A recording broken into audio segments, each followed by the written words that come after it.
Okay, we're going to get started. Welcome, everyone, and thank you for joining us no matter where you're calling from around the world. I am calling from Vancouver, British Columbia, Canada, and right now it is 5 p.m. Pacific time. And welcome to the UBC Future Global Leaders Summer 2026 on campus experience info session. Future Global Leaders, or FGL, is a pre-university program for high school students ages 15 to 18, hosted right here at the University of British Columbia. And we're so happy to have all of you here today with us, while our team here share a little bit more about the program. Our agenda for today starts off with welcome and intros, followed by an on-campus program overview, then a little bit more about student and residents' life, and ending with Q&A.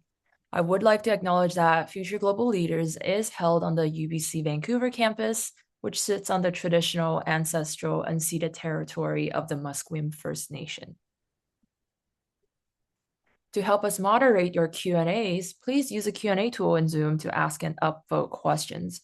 As many questions are similar, please review previous questions before asking a question and upvote questions that you also wish to know the answer to so we can answer your questions faster.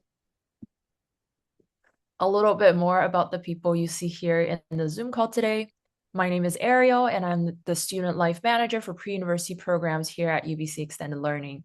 My role involves planning the day-to-day campus life and residential life activities for our pre-university students in the summer, and you will be hearing a lot more about the fun experiences we have planned in the coming slides. I am a UBC alumni. I graduated from UBC in 2021 and hold an MPhil in education from the University of Cambridge and an EdM from Harvard Graduate School of Education. I would also like to introduce Don, who is our Director of Pre-University and Community Programs. He will also be sharing with you all about our on-campus program overview, and I'm going to pass the mic onwards to Don.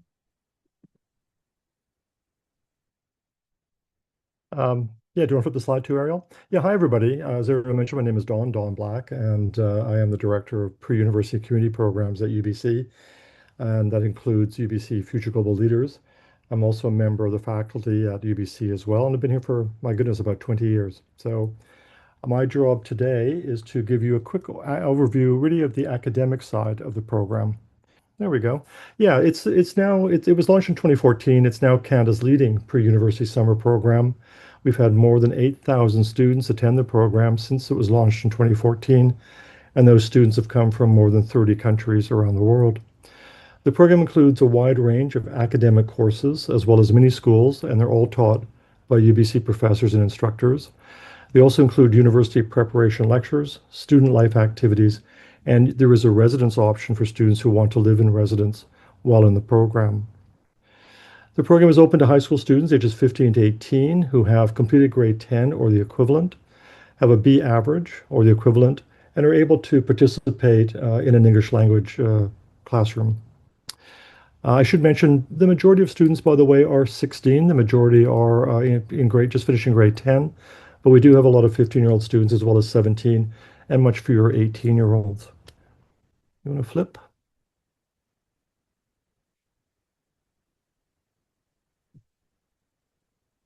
Ariel, you want to flip the slide? Oh, there we go.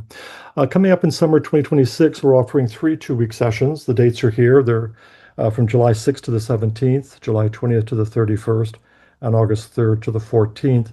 Students who live in residence, by the way, do arrive the Sunday before, and they depart on the Saturday after these dates. We have about 15 courses in mini schools per session, so a total of about 45. Courses include classroom activities from 9 till noon, and then the students go into university preparation lectures from 1:30 to 3. In the mini schools, you get more classroom time. They include classrooms activities from 9 till noon, and then 1:30 to 3 p.m. So they get 45 hours of classroom instruction as opposed to 30 in the courses. Mini schools also tend to include some informational learning pathways and career opportunities. All of our courses in mini schools are taught by UBC professors and instructors, and they're taught at the first year university level. There are no exams. These are non-credit courses, but students do activities, academic projects, academic assignments, and we do encourage the instructors to offer group-based projects from the beginning so students engage with each other right away from as soon as the classroom begins, classes start. Students who meet all the requirements will receive an official UBC letter of completion. Ariel? These are just a list of the courses and mini schools we'll be offering in summer 2026. We may still be adding a couple more in January. So I would suggest to go back and check our website toward the end of January before registration opens on February the 3rd, and you'll get the latest updates on the courses as well as course descriptions on the website as well. In terms of the courses, as I mentioned, are all run from 9 till noon, then followed by university preparation lectures. The most popular courses tend to fall into three areas: engineering, business, and psychology. But we do offer courses that go right across the university curriculum. So pretty much all of the arts and some applied science areas as well. Some of the other popular courses are forensic anthropology, for example, international criminal law, medicine and health. We do courses in political economy and politics. Um, Philosophy course, metaphysics and time travel. You get the idea. There's quite a wide range of them here, as well as psychology, psychopathology. I do want to point out there's one course which I've continued to offer every year, although it tends to get the lowest enrollment, usually around 15 students. That's called Ancient Greece. And the reason I want to mention it is it has taught by one of, I would say, the best professors at UBC. And every student that has taken this course over the last, I don't know, 5, 6 years raves about it. Um, so you may not think about taking ancient Greece, but I'll tell you, it is really quite a phenomenal course, and it gives you great skills for first year university. If we're looking at mini schools, you'll see the mini schools on the right-hand side. Marine science we've offered for a couple of years. This is both an in-class as well as out-of-class mini school. Includes we are surrounded by water on three sides at UBC, so there is some work down on the beach around marine science. A new mini school for this coming year is in medicine, physical therapy. We also offer core mini schools in journalism, three mini schools in psychology, all of which involve some kind of research or lab component. And then we offer four courses this coming summer in the area of theater and film. UBC has a very good theater and film program. If you or your teen is thinking about attending a theater or film program at the university level, I would strongly recommend you try this out. We offer mini schools in acting, film, costume construction, as well as design for theater and film. And then we're also offering two digital media mini schools in summer 2026, one a broad mini school in digital media, and a second one specifically on writing for video games. So they say do check the website. There are course descriptions for all of these courses and mini schools on the website. Ariel? I mentioned before that our courses are taught by professors and UBC professors and instructors. This is really important. Uh, we want very much to be very authentic, that a student that would take one of our 2-week sessions would get a very authentic UBC experience, a very authentic experience of what life is like at a top tier, large, research-based university. And that means that we do not tend to have anybody teaching the program who is not a PhD student or higher. The people that are teaching these courses are the people that are teaching undergraduate and graduate courses and undergraduate and graduate students at UBC. You can see some of the examples here. The professor and head of the history department, the associate head of the history department, Dr. Michael Griffin, associate professor and head of ancient Mediterranean and Near Eastern studies. He teaches ancient Greece. Check him out. Associate professors in philosophy, so on, lecturers, researchers, PhD students involved in research labs, and so on. Okay, Ariel? I mentioned as well that students involved who are enrolled in courses will attend their course in the morning and then attend university preparation lectures in the afternoon. This is an example. You see a list here of some of the examples of some of those university preparation topics. They include creating outstanding university applications, so a bit of a development in how to prepare a very good university application for Canadian institutions. How to get great grades.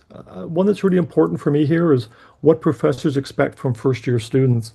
We get a lot of students at UBC who are really great academics, really great students, get great grades, maybe do a lot of international baccalaureate courses, and so on. But they have never really experienced a university professor, and they are quite different from a high school teacher. And so it can be quite helpful before you arrive at university to have a good idea of what that prof is going to expect from first year students, not least of which is they will not be tracking your attendance in most cases. They really look for independence right from the beginning of the first year program. Anyway, it's a great workshop. How successful students could use AI. As you probably know, AI is becoming ubiquitous. I mean, everybody's using it. There are lots of issues around using it both as a teacher as well as a student. This lecture and workshop gives you a good introduction around how to appropriately and ethically use AI at the university level. Jumping down a little bit, stay well in your first year is also a very critical university preparation lecture, in my opinion. You tend to get very high dropout rates at Canadian and American universities in the first and second year, usually 20 to 25%. And that's not always about grades. It's often about mental health, forming friendships, feeling comfortable and secure in a university environment. Some of you may have heard of something called the second term blues, which is your second semester at university. You get a lot of dropouts at that point. I think it's really critical and very important that students understand what some of those challenges will be before they arrive. So they're prepared they're not surprised if they do feel depressed, for example, in their second term. It's quite common, and they know what to do with it, how to deal with it. And then finally, we have UBC admissions information sessions for students who may be interested in exploring attending UBC as an undergraduate. As I mentioned, students enrolled in the mini schools, it's okay. Students enrolled in the mini schools are in class, so they're unable to attend the afternoon lectures.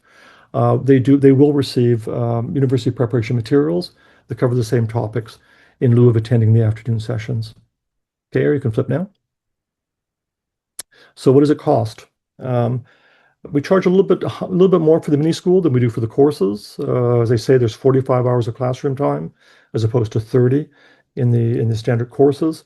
For Canadian students, including permanent residents, you see the fees here for course, $1,940, for mini school, $2,110. And for international students, it's a bit higher because Canadian students are subsidized through Canadian taxpayers in terms of the university having all of that infrastructure being provided by taxpayers. So we do charge a bit more for international students. For course fees, $2,620, and for mini schools, $2,855. That's Canadian. For students who want to live in residence while they're here, they can purchase the optional residence package, and that costs an additional $2,650. Ariel, do you want to switch? So what's included? For students in residence, of course, they get one course or mini school for the 2 weeks, but for students in residence, they also get accommodation in a UBC campus residence. All the rooms are single occupancy. They also get airport pickup and drop-off services, full meal, full board, breakfast, lunch, and dinner, weekdays and weekends. They get weekday social activities, weeknight and weekend activities, as well as a UBC recreation card, which provides them with access to the swimming pools and drop-in sports and the gymnasiums and so on. The commuters, in addition to getting their course or their mini school, they also get lunch on weekdays. It's really important because it means if you're a commuter, you're going to be able to have lunch with all the students, residents, as well as commuters, as well as many of the profs drop in and have lunch during the week as well as the UBC staff and the monitors and so forth. Commuter students also get to participate in the weekday social activities, which tend to take place from 3 till 5 in the afternoon, Monday through Friday. And they also receive the UBC recreation card, which also gives them access to swimming and drop-in activities. I finally mentioned that we do provide local medical insurance for all international students who are living in residence. And we also provide free custodianship if you are required to have a custodian in place for your visa, to get your visa. Okay, next slide. So finally, what are the benefits? Why go to a FGL, Future Global Leaders summer program? I think it's the primary purpose of this really is to make sure that the students are better prepared to succeed at university. Ever since this has been going now, since 2014, more than 90% of the students who participated have said they felt better prepared for university after attending the program. More than 90% also said they would recommend the program to a friend. Why do they feel better prepared? What is it that makes them better prepared to succeed at university? A couple of things. These are examples of the key ones. They have already experienced life at a large top-tier university. So when they arrive at UBC or McGill or Toronto or UCLA or wherever it might be, they've already had an experience of what it's like to be in a large top-tier research university campus. It's not brand new to them. They're going to feel comfortable when they get there. They'll also know what to expect in a university level course, and they are different from a high school course. They won't feel that this is totally new to them when they get into their first year courses. They'll also have some prior knowledge of what a university subject area feels like. So if they're taking a psychology course, for example, they have an idea of what to expect when they get to university. The most important things that they get, from my point of view, is they are confident and feel that they can communicate with professors. It's surprising, I have two boys who went to university, and I was always blown away by they say to me, "Oh, I can't go talk to the prof during office hours. I don't feel comfortable doing that." Research shows pretty clearly that students who are willing to engage with, talk to, and go to office hours and engage with their professors in other ways do much better than students who don't. So a student who's gone through FGL and say, for example, has taken a course taught by the department head of history with 30 other students is going to feel very confident and comfortable talking to a professor when they get to their first year program at whatever university they go to. The other piece that's really critical and really important for success at university is to be confident about making friends when you get there. Um, that sense of getting a community around you quickly. Students are often leaving very, very tight peer groups from high school when they go to university. Many of them feel isolated and quite lonely, especially by second term. So the feeling that you are confident that you can make friends quickly is really, really important. One of the things that we hear from all the students who take FGL to go to FGL is one of the most important things or the best things for them was how quickly they made friends over that 2-week period and how many of those friendships have continued since the summer that they attended FGL. So that confidence, feeling confident about being able to make friends when you get to campus.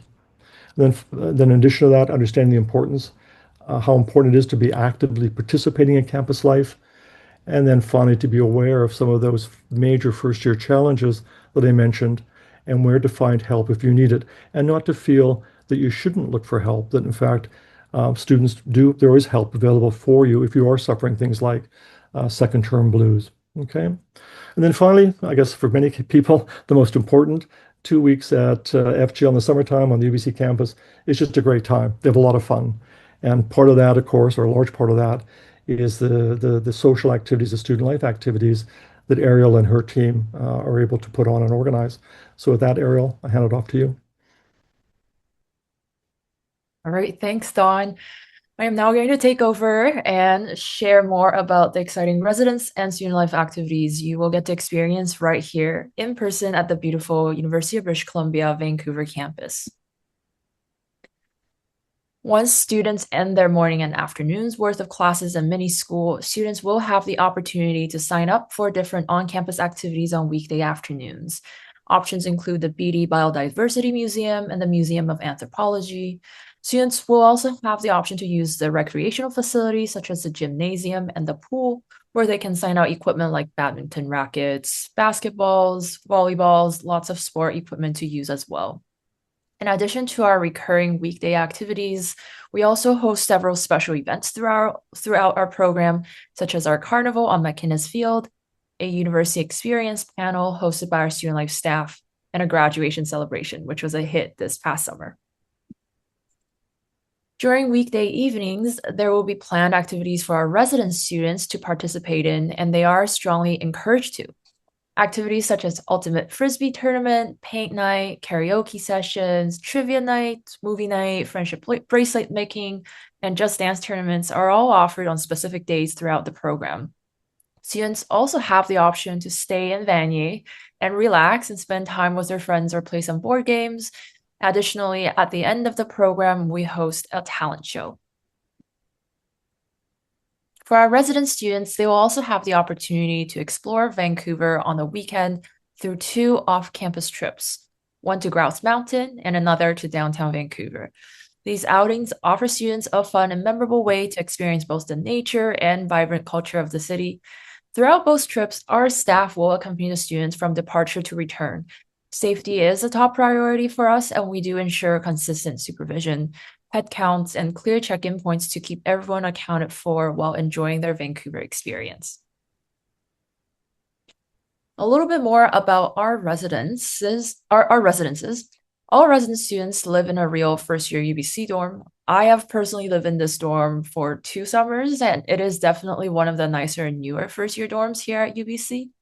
Students have their own bedroom, and they will not be sharing a room with anyone. There are single-gender washrooms and co-ed floor lounges on every floor. The dining hall is also located in residence, and the building is accessible, so it has elevator, and the buildings are typically 10 to 15-minute walk to class. Up to 250 students live in our student residences each session. A note, the residence spaces do fill up a lot quicker than commuter spaces, especially in sessions 1 and 2. So once registration opens, be sure to submit for the residence option if that's what you are hoping to get.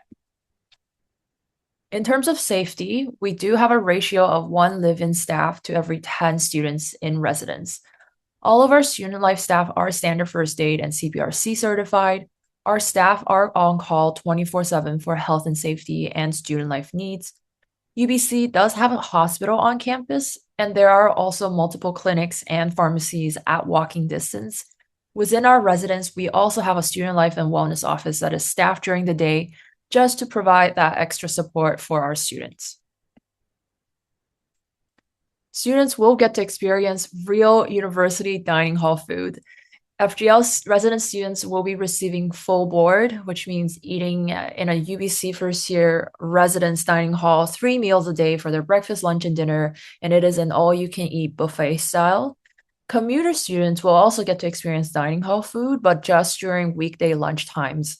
During registration, we do take into account students' dietary restrictions, and our dining team is equipped to cater to their needs. Of course, if students want to explore other dining options on campus, if they want to try something new during their time here at UBC FGL, they are more than welcome to do so. All these smiling faces will be here to welcome you the moment you step foot onto campus. For some of you, it might be the moment that you leave baggage claim at the airport. We have 40+ student life staff who live on every floor of residence. Our student life staff are generally undergraduate students and recent graduates of North American institutions. A large percentage of our staff are UBC students or alumni, but we have also had staff who study at University of Toronto, Simon Fraser University, Queen's, etc. Their main priority is to make sure that you're having a fun and safe time here at UBC, and they would be accompanying you and helping to organize all on-campus and off-campus recreational activities. Most importantly, they serve as a resource and a role model for you to ask any question about post-secondary life and young adulthood. Here are some real on-the-ground photos of the student life staff eating lunch in the residence dining hall, and a be-reel taken during our staff training when we're getting ready for all of you to arrive on campus. A little bit more about the UBC campus. More than 400 hectares in size, the stunning campus is surrounded by forest on all 3 sides and ocean on the 4th. It is just a 30-minute bus ride to Vancouver's downtown core. The campus has been located on this site for most of its 100-year. It is a location that is the traditional territory of the Musqueam people. As students of FGL, you will have the opportunity to visit and use many, many of these beautiful facilities. The UBC campus is like a small city where it has a wide variety of restaurants, coffee shops, and grocery stores on campus and in the University Village. The scenic campus is one of the most beautiful universities in the world, having been in multiple blockbuster movies. Having studied and worked at many other institutions around the world, I can attest to the fact that UBC is definitely one of the most beautiful and safest campuses in the world. So this actually concludes the presentation component of our info session. Registration will be opening on February 3rd, 2026 at 9 a.m. Pacific time.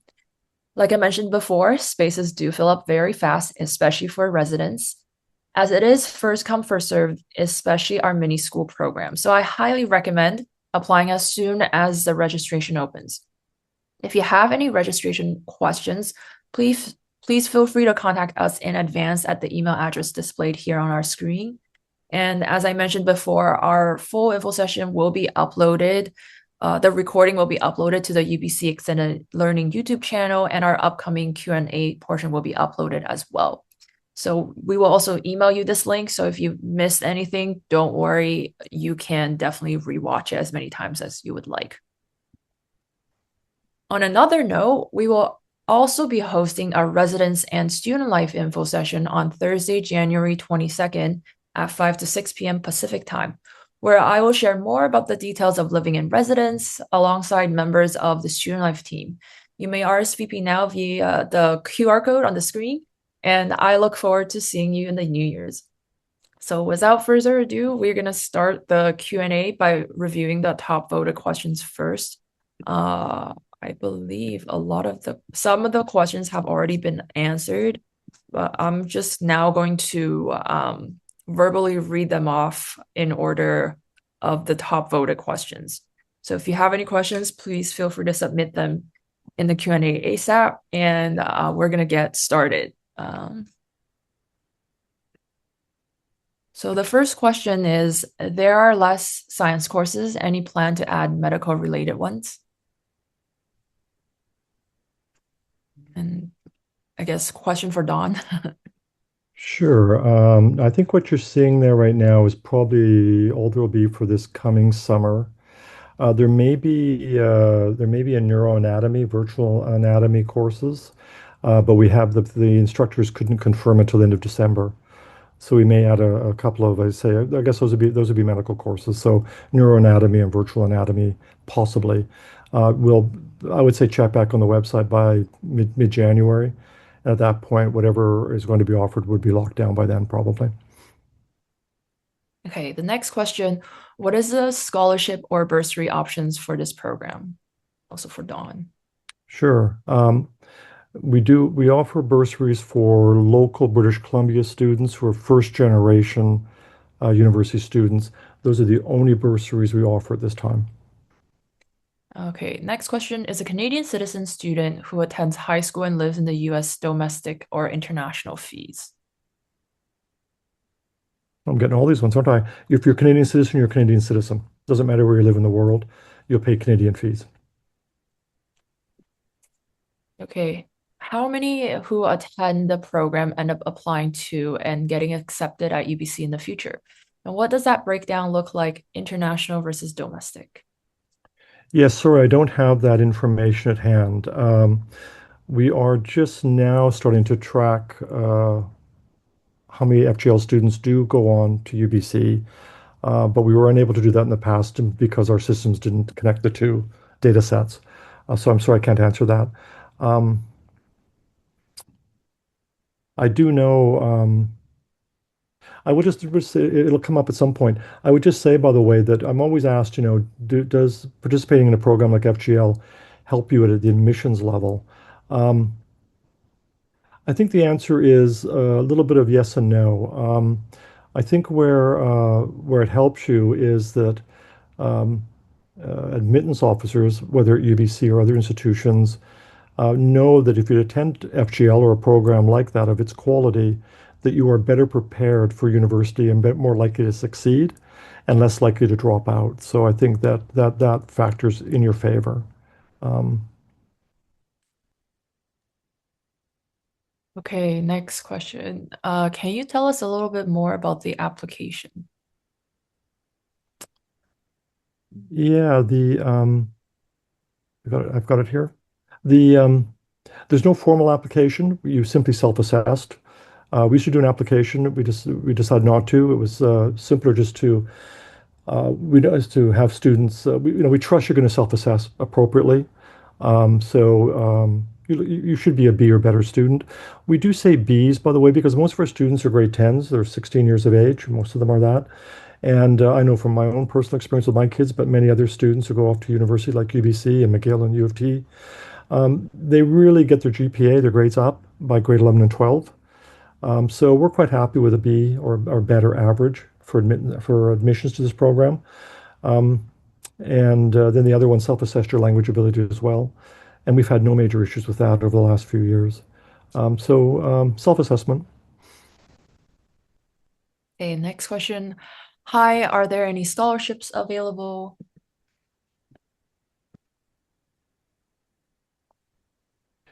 I think I just answered that. The answer is no, other than if you're a BC student who's first generation university. And then just a note to everyone, because I see that there are over 40 questions out there right now. Mhm. Please upvote questions, especially if you see a question that's already being asked, because we will be able to get to your questions faster. And we'll only be running questions on the Q&A list. And we'll be doing questions up until 6 p.m. Pacific time. So next question, how many students will be accepted to this summer program in 2026? As Ariel mentioned, I would expect about 400 students per session. Some cases, session one and session two could be a bit higher, up around 450. As Ariel mentioned, our beds, however, in residence are limited. And so there's probably about 250 beds available in session one, session two, and about 200 in session three. But expect to be about 400 students in a session. So it's a big enough group to have a real community and to meet a lot of different people. Um, Kids come from across Canada, as well as last summer there were teens from 30 other countries. The top countries are other than Canada are U.S. We had about 100 students from the U.S. last summer. China and Hong Kong, about 100 students from there. Japan, probably about 100 students from Japan. And then it tends to go down a bit lower after that. Indonesia, Kazakhstan, um, Germany. I mean, really 30 other countries after that. Mhm. Okay, next question. What are the courses like? For example, the difficulty of the courses. Sure, they are first year level university. They're taught at the first year level. Um, they're 2 weeks. There's no exams, so there's not a huge amount of pressure on you. But they are you'll get a pretty good taste of what it's like to be a first year university student at a top tier university like UBC. How many students are in each mini school on average? Yeah, sure. Many schools vary. Many schools tend to cap at 24. Now, there are occasionally mini schools that will take more than that. And what they tend to function, they'll have more instructors and they tend to break students out into groups and so on. But I would say probably around 24 students in a mini school. For courses, the average enrollment in a course is 30. When can we know if we get accepted? Good There's no question. acceptance requirement, just you can register directly online. And how many students will be admitted to the program each summer? I think we already We just answered that answered that. Mhm. one. Okay, next question. How many students attend each session cohort? How many grade 10 versus grade 11s in each cohort, please? Yeah, I think we kind of answered that as well. I mean, I don't know the exact numbers, but of those 400 students, I say the majority tend to be grade 10, 16 years of age. And then I don't know the exact percentage. And then we get a relatively number of 15-year-olds, but they tend to be, I'd say they're mostly 16 and then 17. Ariel, you would know, you live with them. Yeah, I think mostly 16s Yeah, and then very few 18-year-olds. very few, yeah. Yeah. Do we have to write a personal statement or any academic statements for the application process? No. How fast does the residence rooms fill up? Uh, I would say for session one, 90% of the rooms, or session one, most of the rooms fill up by early May. So if you are hoping to register for session one residents, uh, register as soon as February 3rd. And then two and three, they slowly catch up towards the end of May, beginning of June. I should mention some of the courses in mini schools. We've had mini schools or courses in mini schools fill up within the first 24 hours of registration opening. So some of them are quite popular and there are only one section available. So they can fill up very quickly. Something like Introduction to Engineering, it's offered in every session, and we offer two sections a session. So it's fairly safe. You're going to get an Introduction to Engineering spot if you want it. But something like Physical Therapy and Medicine could fill up very quickly. So do if you are serious, if there's something you really, really want, um, I would suggest you register sooner rather than later. Okay, what is the difference between medical anthropology and medicine and health? If my daughter is interested in studying medicine or biomedical in the university, which course is more suitable for her? Good question. I would say go to the website, look at the course descriptions, and if you want more information after that, just drop me an email. But off the top of my head, I would say probably medical anthropology is probably closer. If your daughter's looking really for an applied medical course, she wants to be a doctor, um, I don't think she's not gonna get from either of those courses then what she's looking for, to be honest. Although I will say we had two teenage girls come out last year who were plan to go into medicine to be doctors. Their parents were in the medical field. One was a practicing physician. They actually switched into ancient Greece, believe it or not, and they actually loved it. So, you can be looking for planning to do one. I guess what I'm trying to say is a lot of courses provide you with the kinds of really critical generic skills for university success, regardless of what area you actually plan to major in. So you may not want to limit it to just the area that you plan to major in. There may be other courses that might be of interest to you as well. Okay, for grade 10, what is a recommendation for mini school or summer courses, considering the difference of university prep lectures in the afternoon? This doesn't really matter. I mean, it just happens to be that some students prefer not to be in class all day. Um, the advantage of the courses is, you get a solid 3 hours, but then you get the university prep workshops or lectures in the afternoon.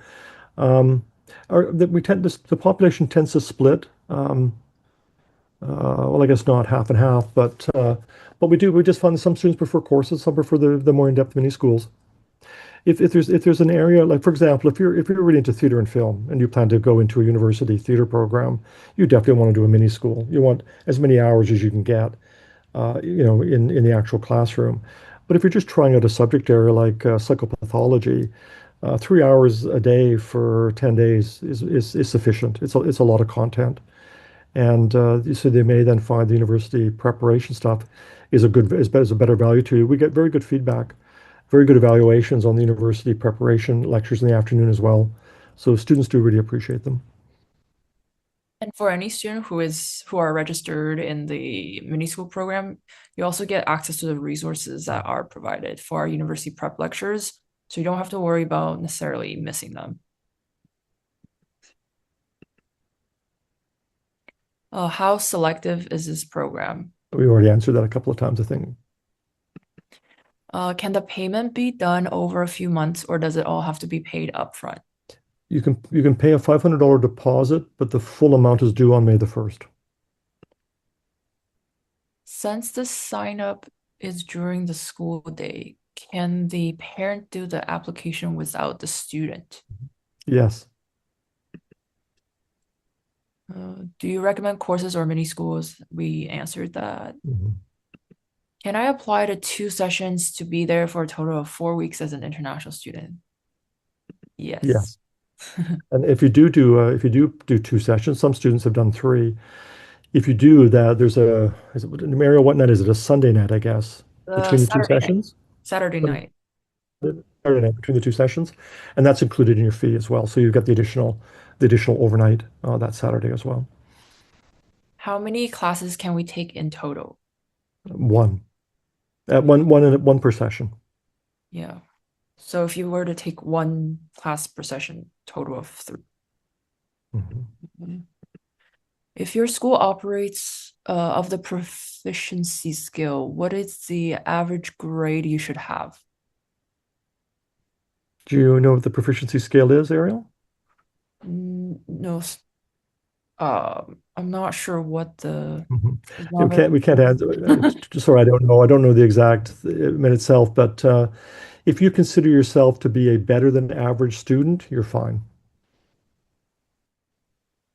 What activities do you have on weeknights of the program?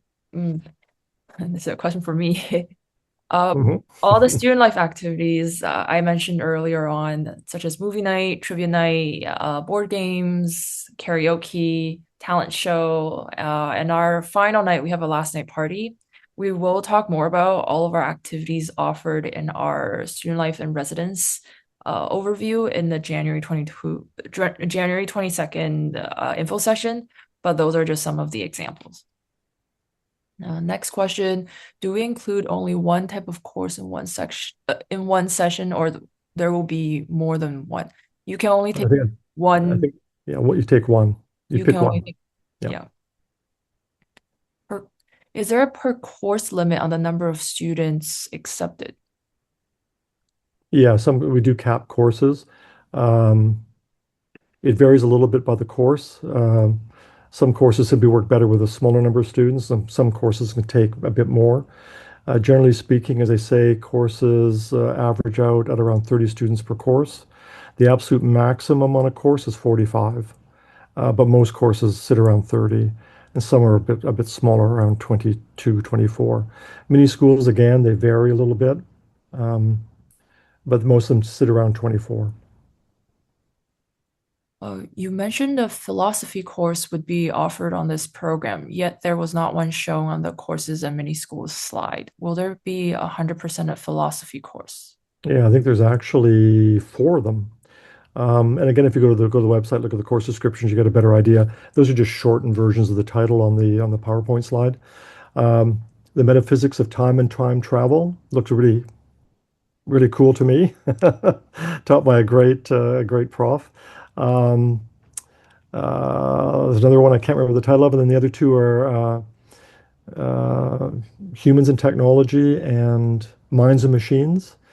Again, those are courses taught at the first and second year level at UBC in the philosophy department. These are shorter versions of course, over 2 weeks. This next question, we also answered a little bit about this earlier on, but if there's something else you want to add on, other than the help with preparing a strong application, does UBC consider anything else about the students that participated in this course? Yeah, I'm just talking about admissions officers generally. I mean, not just UBC, but it's been when we've spoken to admissions officers before, um, what participation in a program like FGL, a high quality program like FGL, tells the admissions officers is that you are more likely to succeed when you get there because you are already aware of a lot of the challenges you're going to face as a first year student. You already feel comfortable in that environment. You already understand what a first year level course feels like. You've already met a university professor and you feel comfortable talking with them and so on. So it's really just a question of being better prepared. That has certain value for an admissions officer. Okay, the next two questions are related. When do you notify acceptance, and what is the average acceptance rate for all of the courses? Well, again, we've kind of answered that. We don't do an acceptance issue. It's first come, first serve. So you can register directly online. As long as there's space available in the course or mini school, then you can register. Do you get a grade at the end of a course? You get a letter of completion. Are there any papers written during the program for the experience of university coursework and review? Yeah, it varies by course.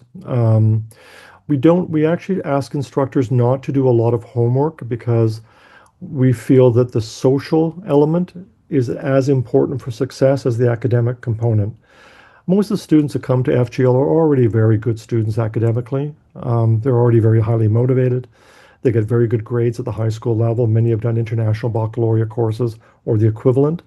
Where we find a lot of the real value is actually the social component, engaging with other students on the university campus, meeting professors, living in residence, and so on.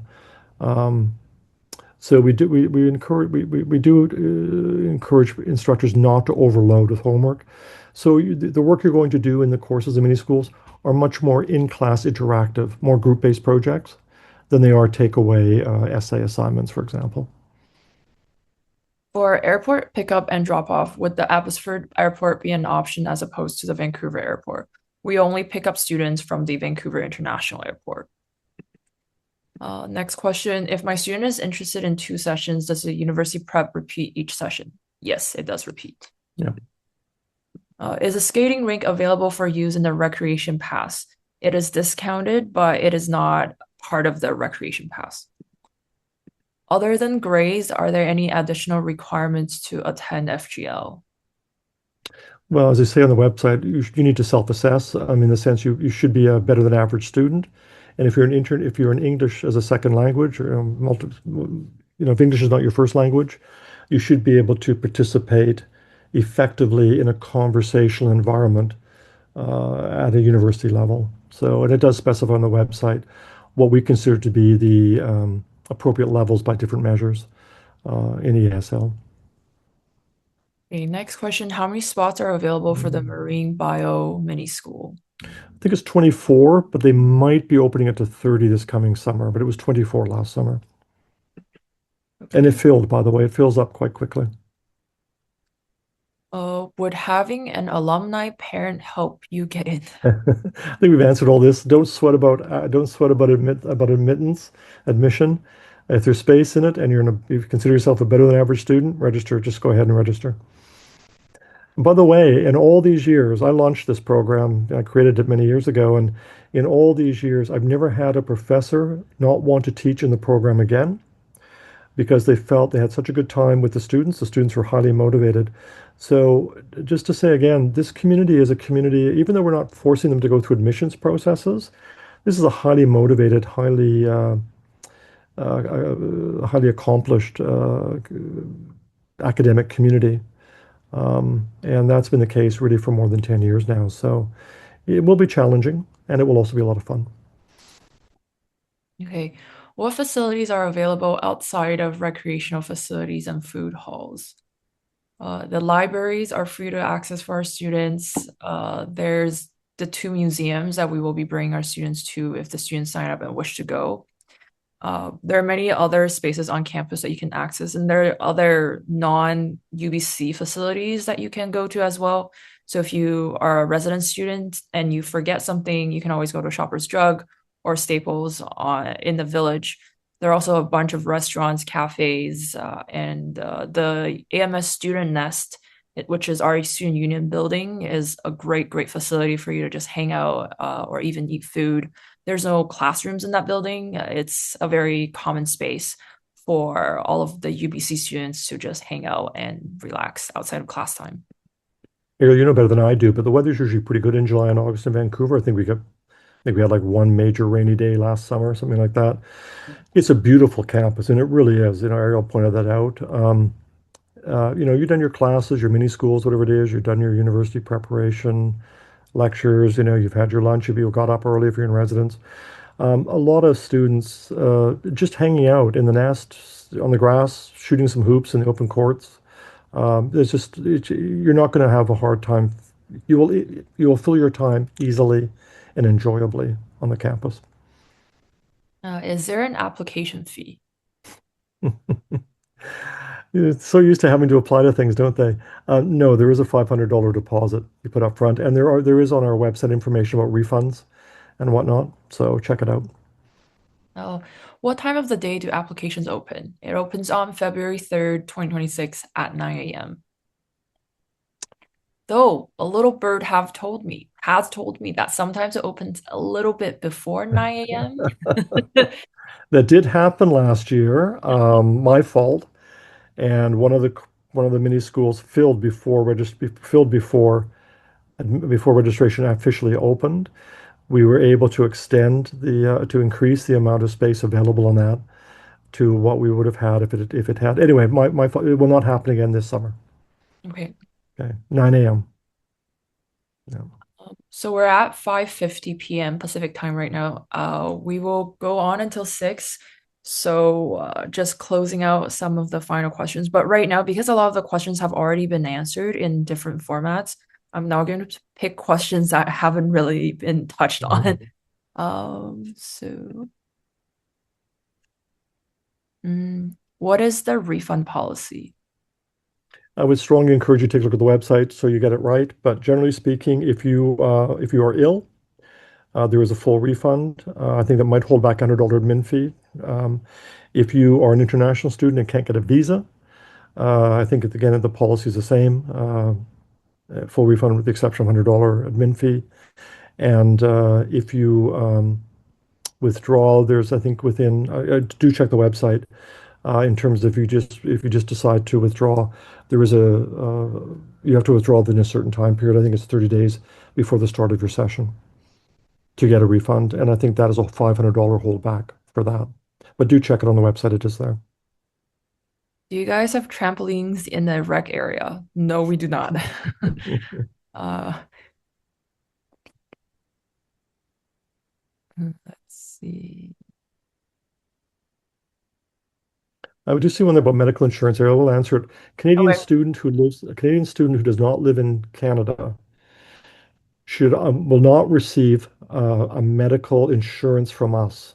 They should have their provincial insurance coverage, or if they don't have that, they will have to buy their own private insurance to cover them when they're here. We provide medical insurance for all international students who are living in residence, but not for Canadian citizens who live in residence, or any Canadian citizen for that matter. What type of visa is needed for international students? It can vary by country. The best thing you can do is check it out at there is a website you can Google. You can put that question into Google and it'll come back and tell you, the takes you to a Canadian website that tells you can walk through a process on do I need a visa and so on. By the way, you do not need a student visa. You only need a visitor visa. Mm. When does the bursary application open? Didn't we just answer that? I believe we talked about it exists, but I don't think we talked about when it opens. So sorry, what's the question again? Oh, when does the bursary application open? Oh, the bursary application. Yeah, it'll open probably the same time as registration does, February the 3rd. Okay. Uh, If you oh, have questions, if you are a BC student and you think you will qualify and you have a question, drop me an email about the bursary if you want to.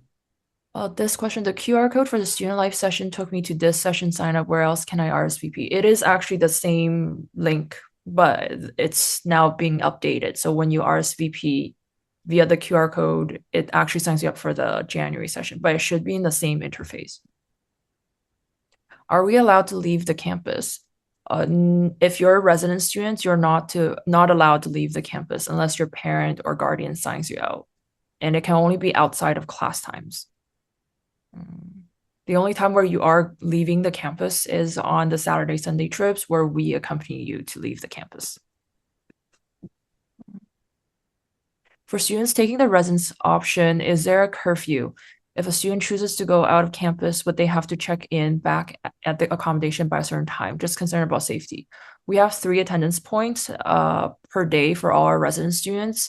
They're at breakfast, dinner, and bed checks. You have to be there, or else, or else. The students, you should definitely be at the attendance points. And if you were to leave campus, there will be consequences if we did not know that you are leaving campus. With permission from your parent or guardian in advance. I should mention as well, by the way, I say I've been doing this since 2014. We actually started a similar program in 2012. In those years, we've never had a major incident. There's never been a lost student. We've never had to call in the police. There's never been a major, we've had someone's had their tooth knocked out when playing a sport game, for example. They got put back in. We did have during the COVID years, we had situations, but they were all handled. There were no major consequences for the students whatsoever. And How is knock on wood. But we take safety very, very seriously, and we have been to date very, very lucky. I like this next question. How is the environment with students? Are they able to connect and make friends, or is it very independent? We offer a lot of activities. It's very jam-packed every day. The students are very busy, and oftentimes the students who do accidentally miss these attendance points is because they're so exhausted and they're asleep in the room. Uh, so there's a lot of activities that we do plan for the students, and the students automatically it's really easy to make friends within the dining halls, make friends with the classes, with their classmates when they go to class. So I would say it's quite collaborative and it's a very open community where they can make friends with fellow students or fellow staff.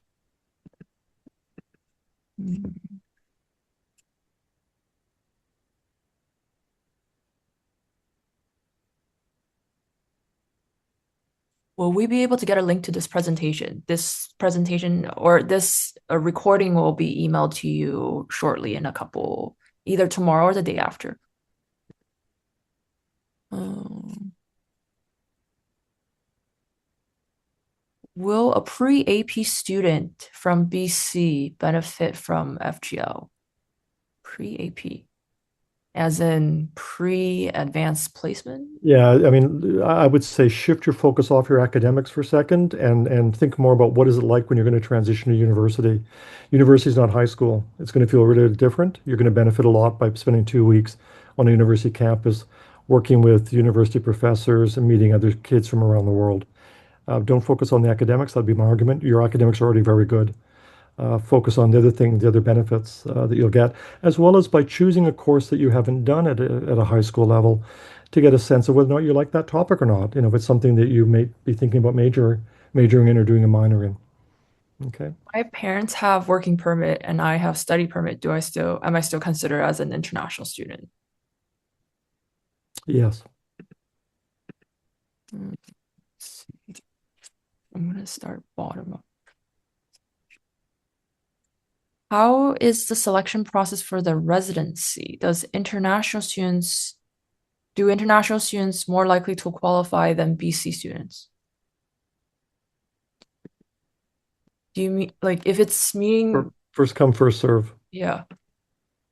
Oh, does BC students have to qualify to be resident students to live on campus for the 2 weeks? No. Are you sending us a link to register starting February 3rd? The link to register is just go directly on our website. Even during the weekend, we must be signed up by a guardian. Yes, you can only get signed off campus by a guardian. Could I step outside of the campus by myself? You cannot step outside of the campus by yourself, unfortunately, just for your safety.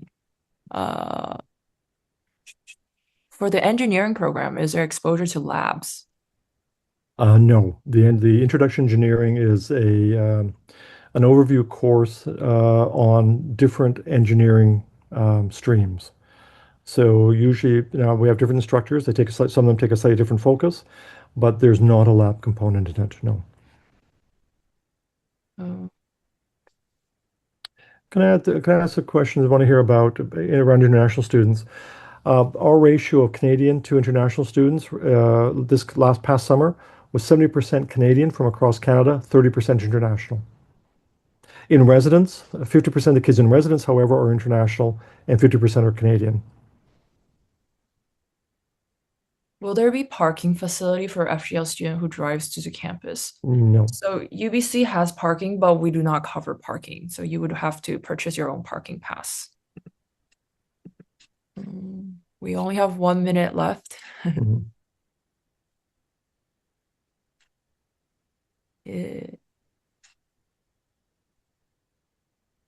Is there a comparable program to this in Canada? I don't think U of T has anything like this. No, there's no most programs. Well, I can't pitch other universities' programs, but I know U of T's they have no residence option. But they do offer a larger number of medical courses and a larger number of law courses. So they have a law stream and a medical stream. Other than that, McGill, I think, does a very small internationally based program. That's pretty much it in Canada. We are by far the largest and the most comprehensive in the sense that we cover the broadest range of areas, and we also have the largest residence component as well. Has there ever been any accidents on campus? And if something happens, where are the students taken? Uh, so when students are injured, it has happened before. When students are severely injured, we take them directly to, we call 911. And depending on what 911 suggests, it will be whichever hospital that they take them to. If it's something more minor, like a cut, we take them to the UBC hospital if it's during their hours, because UBC hospital only runs during the day up until 8 p.m. However, if it's after 8 p.m., we will take the student directly to the closest hospital, which is generally Vancouver General Hospital or BC Children's. Which are about 10 to 15 minutes from campus. Mhm. Oh, the other thing is all of our staff are standard first aid and CPRC Mhm. certified. So if it's something super minor, where the student doesn't wish to be taken to a hospital and we don't think it's something worth taking the students to a hospital, like a bruise or a cut, then we will just administer Mhm. band-aids to the student. Mhm. Uh, Someone has asked about range of prices. You'll see on our website, as it's presented on the PowerPoint as well, there's a fee for the we call the tuition. It's called the tuition, what you pay to take the course or the mini school. If you then want to live in residence, you pay an additional $2,650 for the residence package. So if you're looking at the numbers high, that means you've probably got a residence package. oh, this is an interesting question. So sounds to me this program seems to be around international students quite a bit. What is the ratio of non-locals versus locals? I think I just answered that. 70% Canadian, 30% international last summer, but 50-50 for those living in residence.